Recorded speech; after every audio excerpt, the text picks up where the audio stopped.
I saw a great interview once from a Hollywood type, and he was a Catholic, and it was out there that he was Catholic, and he was asked, how hard is that? He said, you know, it's kind of like driving with a cop in your rearview mirror. The lights aren't on, but suddenly it is very hard to do everything right. You know, like, if I mess up just a little bit, it's going to light up. I know it. You know, you don't need to be in Hollywood to have that feeling. You've got people looking at all your actions all the time. By virtue of being here today, you're probably labeled, right? Oh, he's that kind of guy. He's into his faith. He spent a whole day at God camp, right?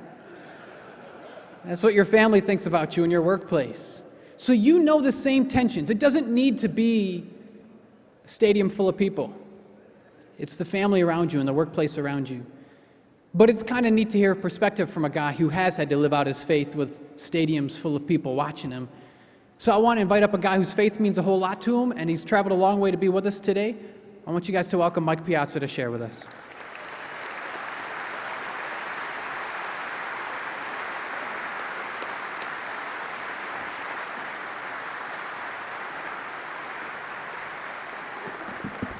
Thank you, Father. Now I have a question for you. Why didn't the Corinthians ever write back?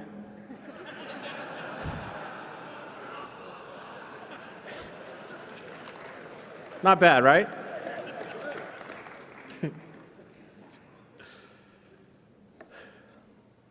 I just want to say I think you should give yourselves a hand for being here today. All you guys. God bless you. You're a great witness. I know it's been a long day. You guys have heard some amazing speeches. Father before me. And again, I think it's just a great testament to your faith that you're here and you want to hear the message and you want to spread the message. Because it kind of, and what have we heard today? We heard the theme of virtues of being a good Catholic and following your faith.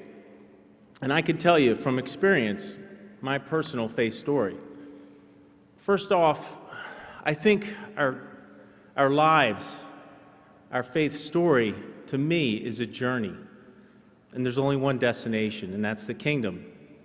But our lives here on this planet, it's a journey. There's never a destination. I think that's where we get caught into thinking that we get to a certain point, we've made it. We get to a certain point. No, there's always more challenges, more thresholds, more hurdles to cross.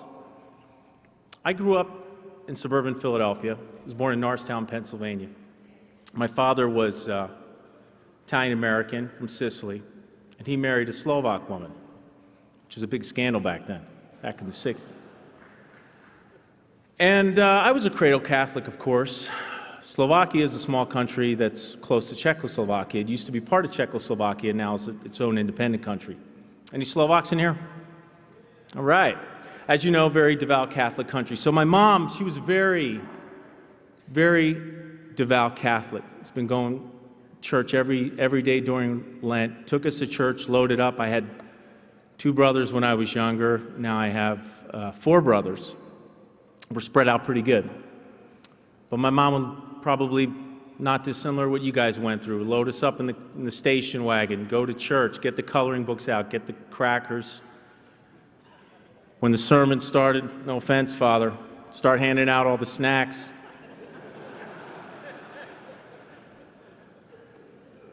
And I wasn't really connected. Like, I was one of those guys that just didn't connect with what was going on.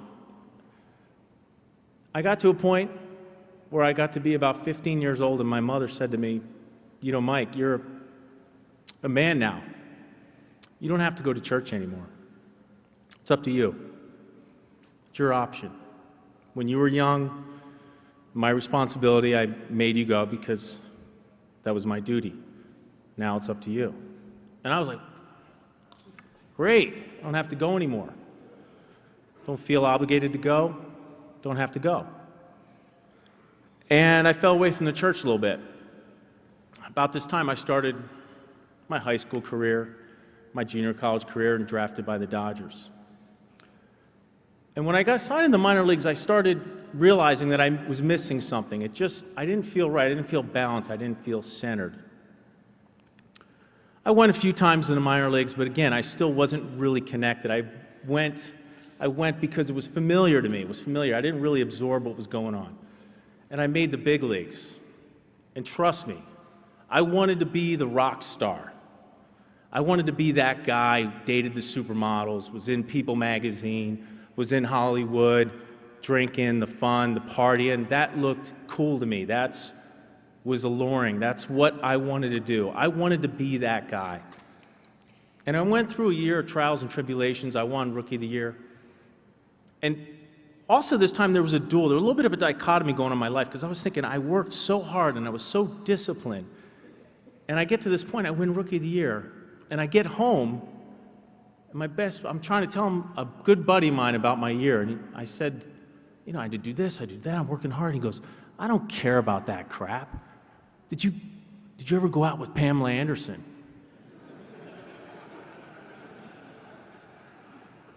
And it sounds funny, but if you think about it, I started processing that a little bit. I'm like thinking, is that what these guys think of? Is that what they feel that's what life is all about?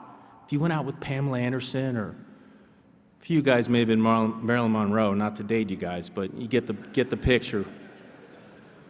But do you see the message there? And it started me thinking a little bit. And talking about falling away, I actually did an interview. I did an interview with Penthouse magazine saying that it was an interview talking about my life and whatnot. I actually did an interview and I said that I thought abortion was okay. No big deal. My intentions were good. I'm like, well, if the mom and the mother and the father, the baby don't want the baby and the baby's not going to be wanted, well, what's the big deal? And I got a call from my mom. She heard about this. She told me how disappointed she was in me, how devastated she was, and that she didn't raise me that way. Talk about a knife to the heart. She said, you may be a good athlete, but right now I think you're a failure as a man. That was heavy. And I did some soul searching. And I started thinking to myself, why am I living the life that everyone expects me to live? What people expect me. People very close to me, by the way. You need to go out. You got to date the girls. You got to sour your wild oats. You got to go out and do this and do that. You got to hang out with these hot chicks and have a good... You have to be... Why? Why do I have to be that guy? What, because you told me?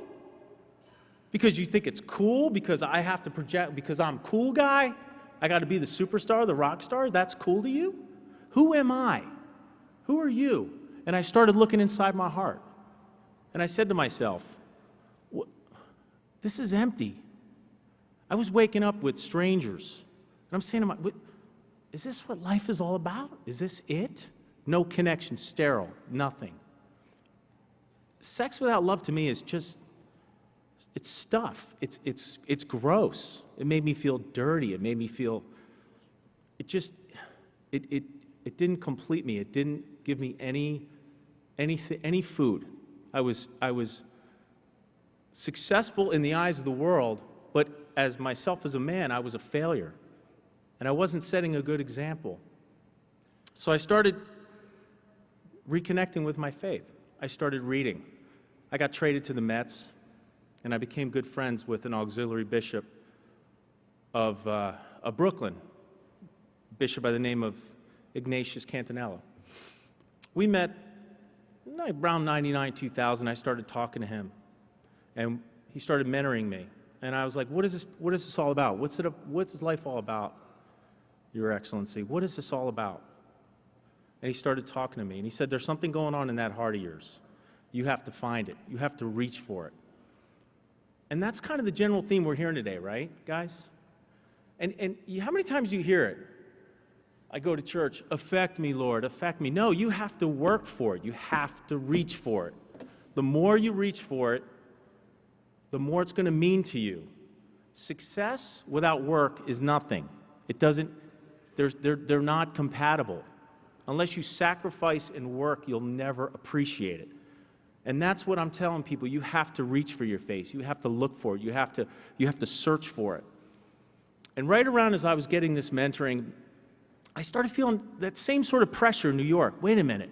You're in the Big Apple now, baby. You got to be seen. Broadway, the lights. Start taking out some supermodels. Start showing your stuff a little bit. And I did it. And what did it get me? I had to answer questions about my sexuality nationally. I had to stand up in front of national TV and say I'm not a homosexual. Tell me there isn't spiritual warfare, guys. Tell me there isn't a theme to that. When I finally said, no, I don't want that. I don't want to live that life. I want to be a good Christian man. As much as I fail every day, and we all fail and we all fall down, we keep reaching for it. I saw a great shot on YouTube about, you can YouTube it, about the track star from England who blew out his hamstring and he fell down, and his father came on there and helped him across the finish line. It's a very emotional scene. And that's why we're here, to support each other. We can't do this alone, guys. We need our help from our families and our friends and our coworkers. All this whole theme today works together. Support. Find a buddy. Find somebody that you can answer to.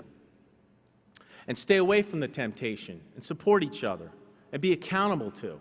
Because if you're not accountable, you know how hard it is to look yourself in the mirror? I had to look myself in the mirror and say, I'm a fraud. I'm not a Catholic. I'm Catholic in name, but I'm not living the life. I'm not being a good example. I'm not being a good witness. That's hard. And when you have someone there pushing you and helping you and supporting you, he can ease you into it. You know, what's that first step of the whole 7-step program? First, you got to admit you have a problem. If you don't admit you have a problem, you're going nowhere. And as I continue to evolve and go on my spiritual journey, I realized that everything is relative. I was fortunate to meet a wonderful woman, and we got married. We have 2 children now. And I can tell you this, you guys can relate to this, how the mighty have fallen. I went from hitting home runs in front of 40,000 people to changing diapers in a matter of a year, being retired. Now talk about, one of the things that makes us great athletes is we have an ego, we have pride, we have power. That's what, that's unfortunately is part of the trade-off. That's what makes us great, but that could be our worst enemy. And that's a humbling thing. And that's another thing, too, about our marriages, how important that is, how humbling it is. It's a humbling thing, guys. Did we go in our marriages, did we get married because of what it can do for us, or did we get married of what we can do for our wives? That reading that says wives should submit to their husbands. Well, they never finish it up. We were talking, I had a great lunchtime conversation with Father Williams. It's amazing how these sayings never get finished. It says women should submit to their husbands, but husbands should love their wives like Christ loves the church. That you never hear that part. Or the part about he who has no sin cast the first stone. Judge not, lest be judged. He who has no sin cast the first stone. Well, what do they leave out? Go and sin no more. I never hear it after that. When I try to say I'm a Catholic, oh, he who has no sin, don't judge me. Yeah, but he also said go and sin no more. You always leave that part out. Patience is a virtue. Found very little in women and none in men, non-existent in men. So, I think there's a lot of the theme of life, and in my personal story of how relative it is, and it's all relative whether you're a baseball player or a plumber or a banker, and everything that we were able to talk about today, how important that is, to be witnesses to Christ, to try and fall down.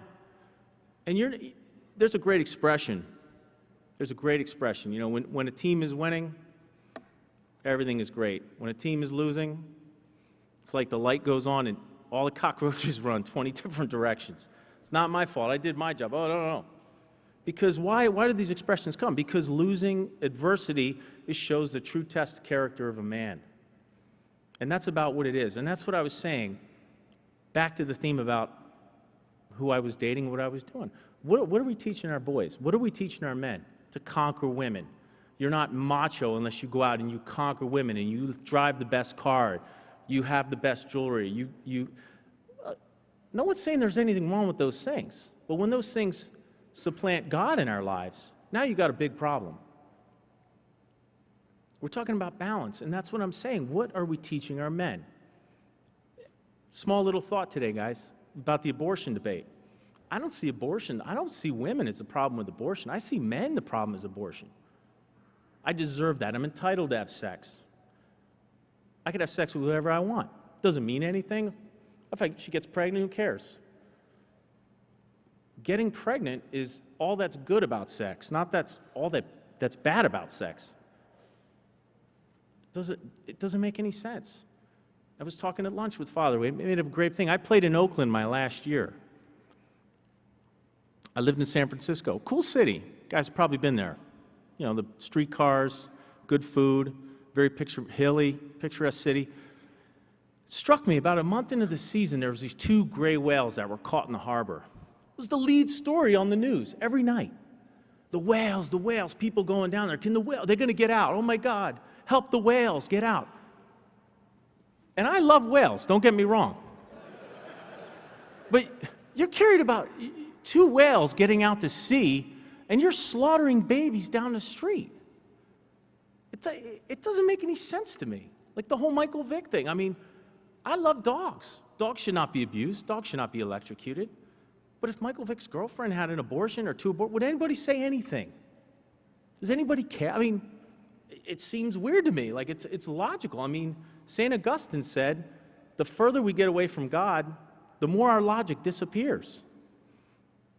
And again, it doesn't say I don't love dogs, but it's like a national tragedy that this happened, but we have a modern-day Holocaust going on. But evil follows evil. Evil follows evil. Why are so many abortions? Because men don't want to be men. We feel we can just take everything. And I don't want to get too heavy because, you know, again, that's not the reason why I'm here. The reason why I'm here is that we should be joyful because of what we are and celebrate what we are and realize there's never an ending. The only ending is the kingdom of God. Life is a destination. We're going to fall down. We all do it. But it's not when we fall off. It's that we get back on. So God bless you guys. Enjoyed being here, and I hope to see you soon. All right.